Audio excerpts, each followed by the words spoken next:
Namo Shakyamuni Buddha. Good morning, everyone.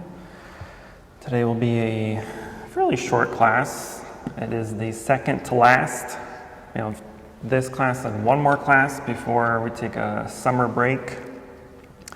Our summer retreat, the 8 Precepts retreat, is going to be on June 25th, 6 a.m. to 6 p.m.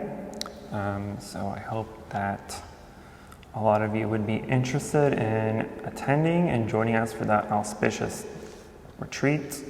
You do have to register for it, please. It is a free retreat, but you do have to register on our website. That way we can at least get a count, because we do have a limited space. So again, that's June 25th, and that's a Saturday. And then I decided after the last class on the 28th, every Saturday in June leading up to the retreat, so the 4th, 11th, and 18th, we'll still have meditation, but it won't be a discussion. It'll just be straight up meditation. So we'll just sit for 45 minutes and do walking meditation for 15 minutes, so a whole hour of meditation to help prep everyone for the retreat. But that'll still be at 10 o'clock, so every Saturday leading up to the retreat in June, we'll have that meditation at 10 a.m. And then the retreat on the 25th, and then we'll take summer break July and August and come back our regular time and days in September. So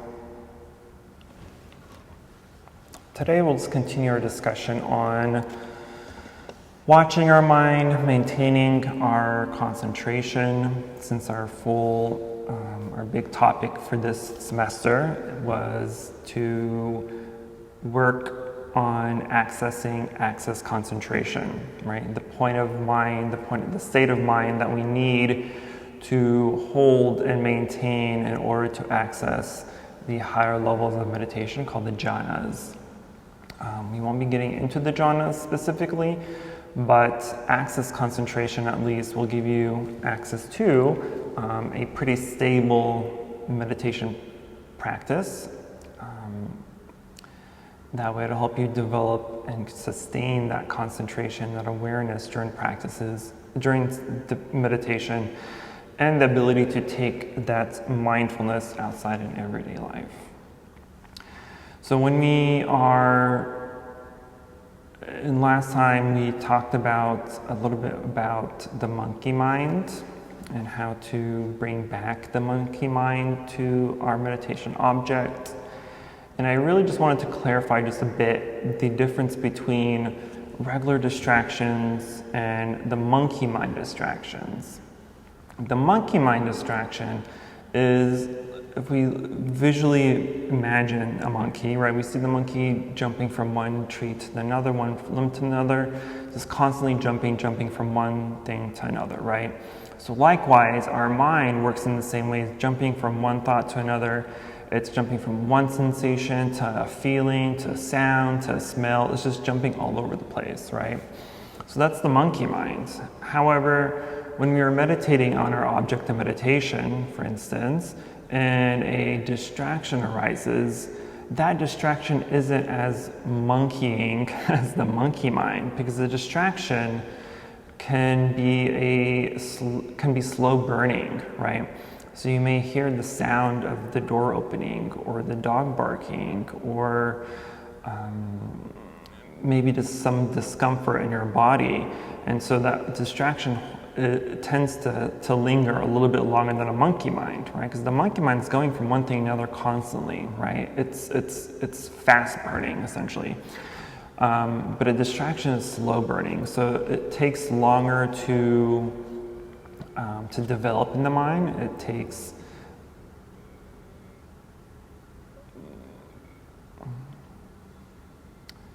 longer to develop in the mind, and it stays longer with you until you come to that aha moment where you realize you're being distracted.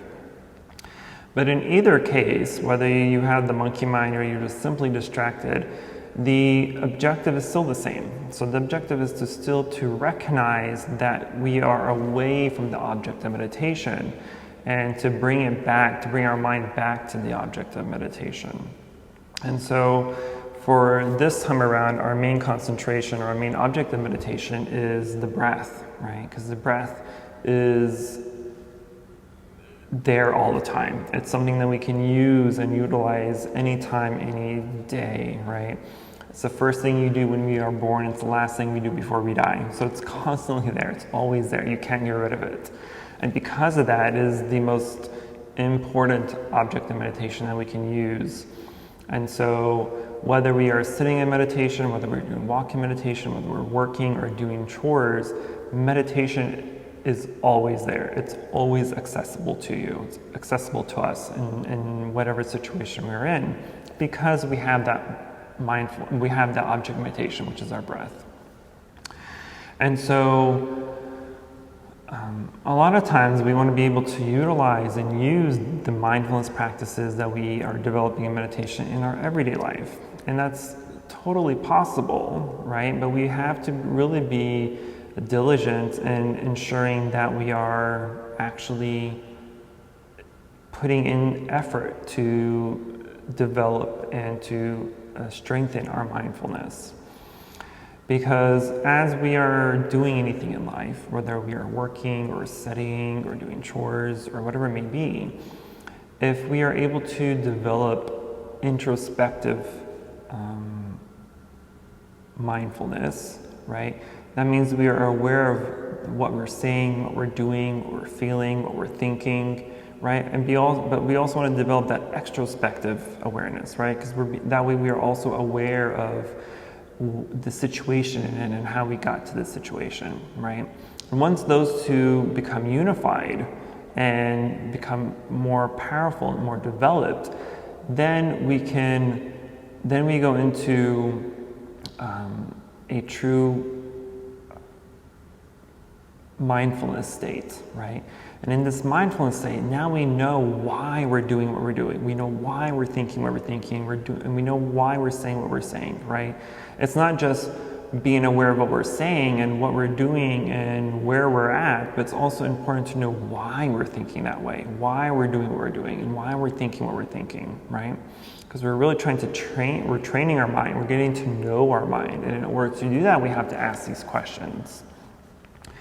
And so once we start being a little bit more discriminative of our mind and our thinking and our feelings and perceptions of things, then we start to learn how to take care of those situations, take care of those perceptions that we're having, right? Because a lot of times our perceptions are erroneous, they're incorrect, they're wrong, because these are subjective perceptions that we have, right? When we see someone, we typically tend to right? If you're people watching, you're constantly judging. You're judging how they look, you're judging what they're wearing, how they're walking, how they're talking, right? We're always in a state of judgment or discriminating. And so if we practice mindfulness correctly, we're able to ask ourselves those questions and be introspective and extrospective, then we can really recognize and see why we're thinking those things, why we believe what we're thinking or what we're saying and how we're judging. And we get to know our mind a little bit more and dig deeper into that subconsciousness that houses all these perceptions. And so as we start to be more mindful of that and more cognizant of how we're thinking, why we're thinking, then it's easier for us to stop ourselves from thinking, saying, and doing unwholesome things, right? Because if we're able to assess the situation that we're in and be mindful of it, right? Especially if we're in an argument, for instance, if we are truly mindful and truly being able to be introspective of the situation in that moment, then we can be more mindful of the thoughts that are occurring, and we can be mindful of what we say and what we do, and ensure that it is conducive to the situation, that it is appropriate for the situation, that it is wholesome or helpful, right? because that's part of our practice, is to change our habits that are unhelpful and unskillful and turn them into habits that are helpful and are skillful. And we can only do that by recognizing and being aware of how we're thinking and what we're saying and doing. And so I hear or read a lot of times that people come to Buddhism or come to meditation because they want to be better people, they want to be happier people, right? And Buddhism isn't necessarily a happy pill. We can't just swallow a book on Buddhism and expect us to be better, happier people. There's an actual practice to it, right? And that's why it's called a practice, because we have to put in the work for it to actually benefit us. And so in order to benefit from the fruits of what Buddhism can help you attain, whether that's happiness or a clearer mind or whatever it may be, we have to put in the work, we have to put in the effort to do that. So in order to be the happier, better person, we have to learn and know what makes us unhappy, what makes us not a good person, what makes us discriminators or being biased, right? We have to know why we are unhappy or why we are not good people, right? We're all generally good for the most part, right? We all have bad and goodness in us. So when we are practicing Buddhism or we are doing contemplative meditation, we are really just trying to find what is on the bad side of us and eradicating them, right? Sometimes it's a bad habit that we have to let go of, or maybe it's just a way that we do things or say things, right? That we just have to change or manipulate a little bit so it's more wholesome. But those changes don't happen overnight, and it's not always easy to pinpoint them. Sometimes those things that affect us subconsciously are very subtle, and it takes a contemplative or deep meditation session, or multiple sessions, to really dig down deep and figure out what those little subtleties are in order for us to really be able to grab hold of them and do something about them. So once we are able to find those unwholesome or non-conducive habits or mentalities or perceptions or whatnot, then we're able to work on them. We're able to see what we're doing that is unhelpful, unskillful, and change them to be habits of helpfulness and skillfulness. And so those changes, again, won't happen right away, and those changes or the reasons aren't always obvious, but through continuous meditation practice and looking into our mind and our subconscious, then it'll be easier and easier to find those little subtleties. And once we do, then you can say that you've had a successful meditation, right? You've done something good now. And so a lot of times those unwholesome habits are the distractions that arise during the meditation. Sometimes they are part of the hindrances, right? Part of the 5 hindrances that obscure and deflect our concentration. And so once we're able to recognize what they are and what bucket of the hindrances they fall into, then we can apply the appropriate antidote, right? Because each of the hindrances have their own type of meditation that is its antidote. Whether it's meditation on impermanence, meditation on loving kindness, meditation on death, or whatever it may be, right? We have to be able to apply the correct meditation in order to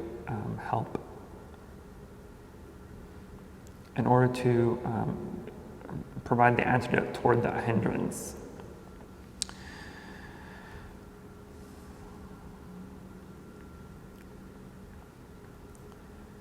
And as we start to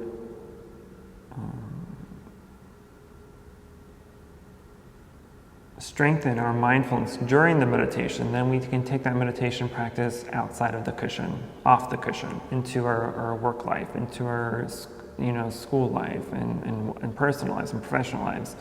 And so that's where the true change happens, is when you actually apply those practices and those benefits that we are getting from meditation into everyday life, right? Because if you want to become a happier person, become a calmer person, become a better person, you have to utilize the practices that we are using in meditation into your everyday life, right? You can't just choose to become a better, happy person only during meditation, right? What's the point of that? If you're really wanting to be a happy or better person, then you need to take those practices off the cushion into everyday life. Because it's very common, very easy to be able to sit down on a cushion, be very calm, be very subtle, right? We have our mind is calming, we have very little distraction, we're in a place that's helpful and conducive to our practice. But the moment we step off the cushion and into our car and drive back home, then all that practice goes out the window. Right? Now we're cursing at the drivers, we're speeding, we're flipping people off, we're cussing them out, right? So what happened there? What happened to that calm mind, to that generous mind that we just had while on the cushion? So if that happens, which I'm sure happens to many people, then we're really just wasting our time.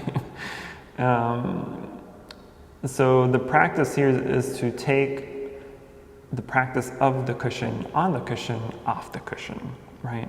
So you need to take that mindfulness practice with you wherever you go. And I know of course it's difficult to be mindful 24/7, but the more we practice and remind ourselves to be mindful when we're doing things, then it becomes easier for it to habitually happen automatically.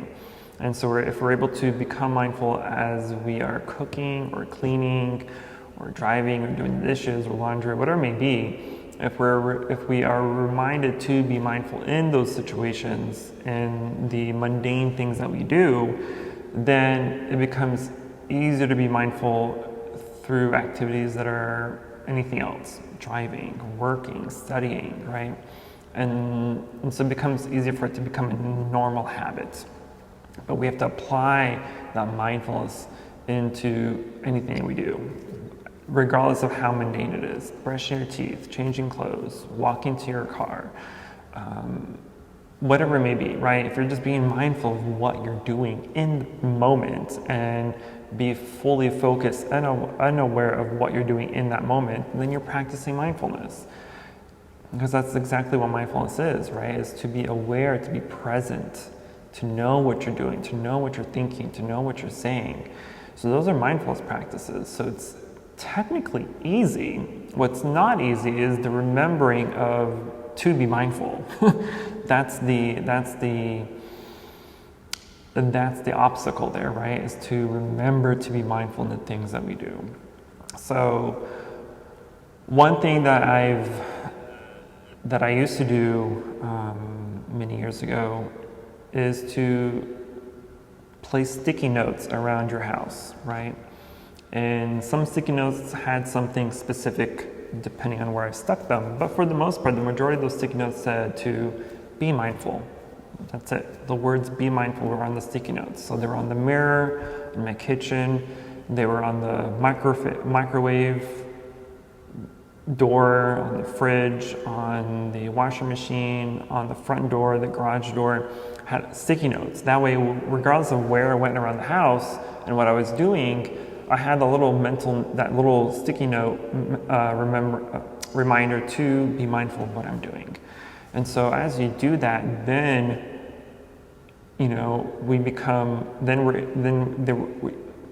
we're training our mind to be mindful in those little mundane tasks that we do. So then it'll be easier to be extra mindful when we're doing other bigger things. But we have to start somewhere. And so I encourage everyone to practice that sticky note mindfulness, applying those sticky notes to things. But as we're meditating, at least in the meditation practice,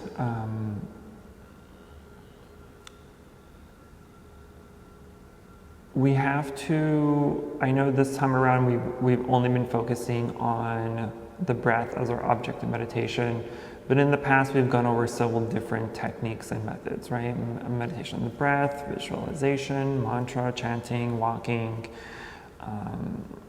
So there's different objects of meditation we can use, but in the meditation of the breath, there are many sub-practices that we can utilize. Because the common mishap that's going to happen during meditation is the forgetting our mindfulness, our object of meditation, right? It's not only that we are distracted, because sometimes when we're being mindful of our breath and we become distracted, distraction can be kind of in the background and a little bit wispy, right? It doesn't really take hold of our attention. So our mindfulness, our object of meditation is still in the foreground, and that object or that distraction is kind of trying to push it away, right? But for the most part, as long as we're able to recognize that the distraction is there, then we can push it back into the background so it doesn't take over our awareness. But sometimes what does happen is if the distraction does take over our object of meditation, then if we don't recognize it right away or in a timely manner, then we will tend to forget about it, right? So our object of meditation is not only just in the background now it's completely gone, right? We forgot completely of our object of meditation. So sometimes it'll take a few minutes, a few seconds, maybe the entire session of meditation before we realize that our object of meditation is completely gone. But if that's the case, right, we always want to bring back our object of meditation. We want to do it gently, but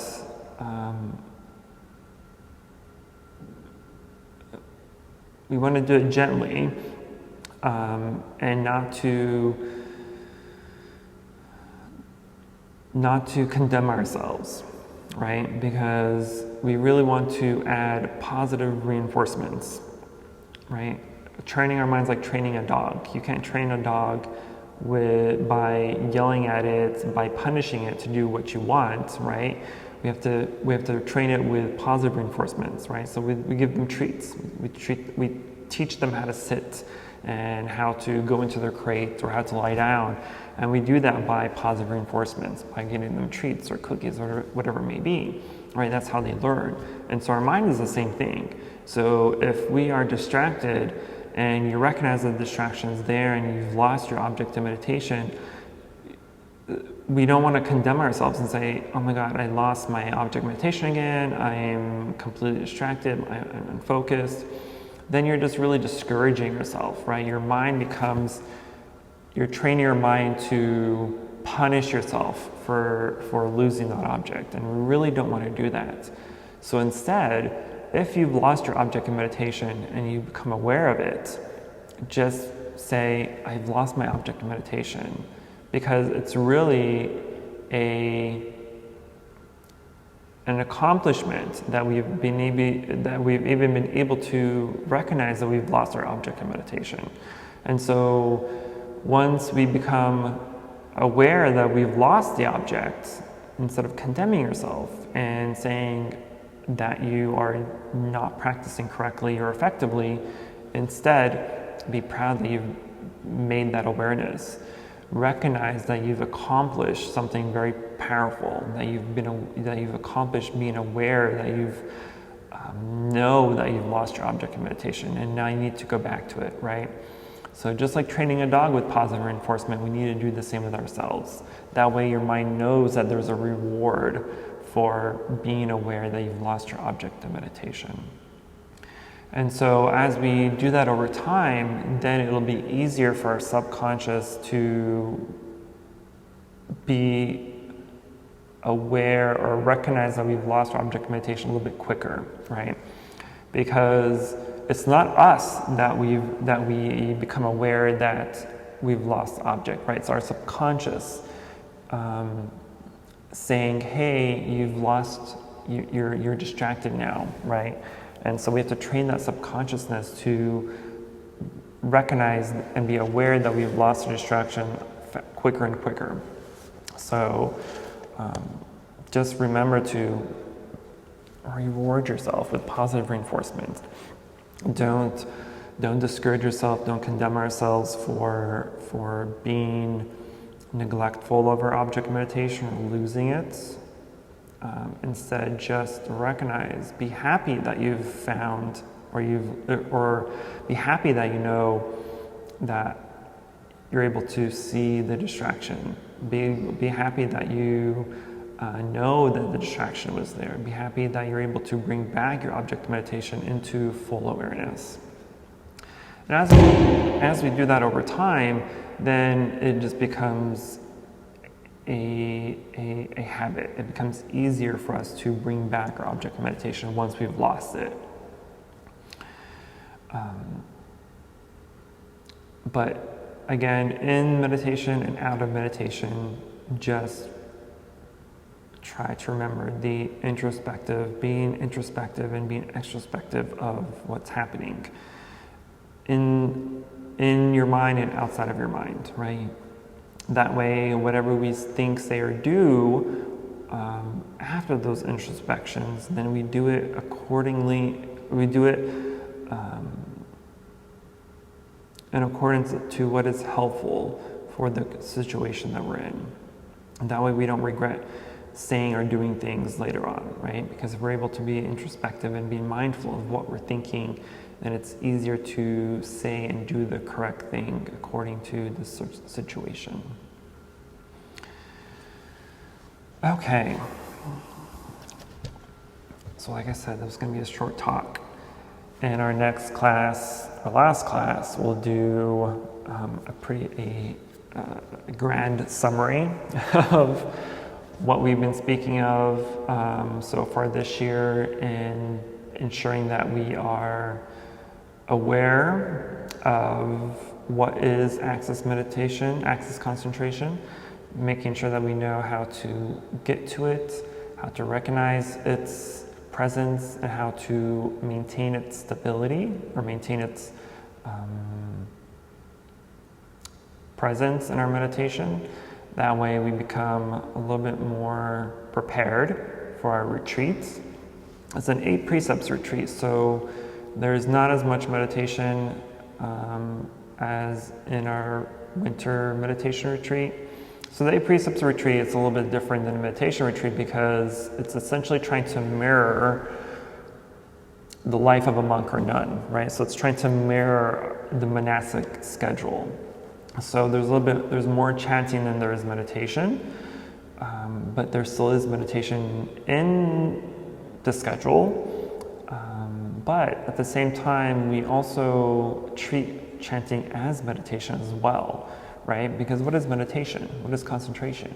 What is meditation? It's the concentration on one object, right? And so when we're chanting, we are being aware and we're being concentrated in what we're chanting. So it in itself is a form of meditation.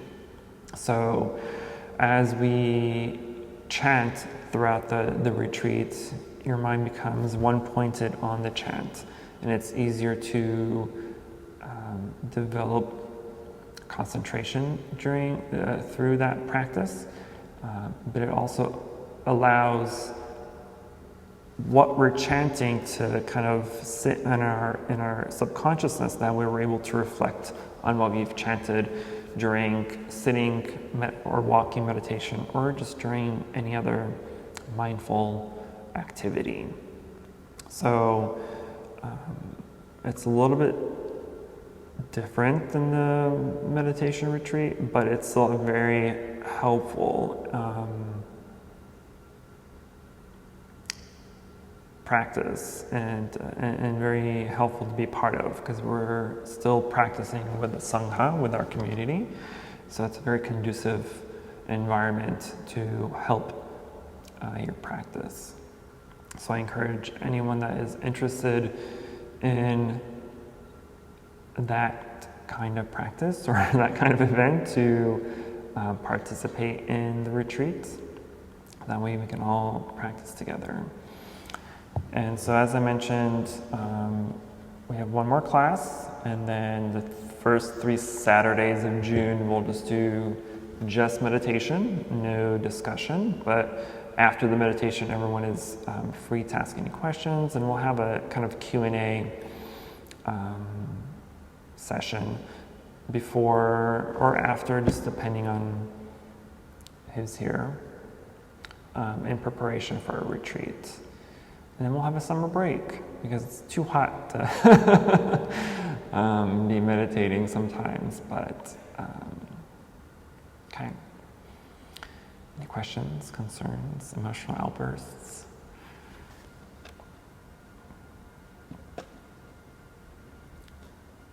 You will, since we don't have many people, we will end our live stream. That way we don't sit in silence, or you don't sit in silence for those watching while we meditate. But please meditate on your own. If you are home or watching, feel free to set a timer to meditate for as long as you're able to, and practice walking meditation in whatever situation you're in. And we will be back on the 28th for our last class before our retreat.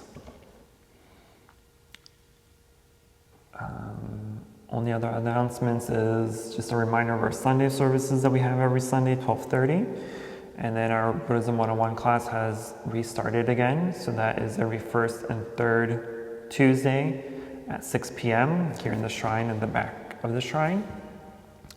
I think that's it for now. Okay. I will see everyone in our next class. Namo Shakyamuni Buddha.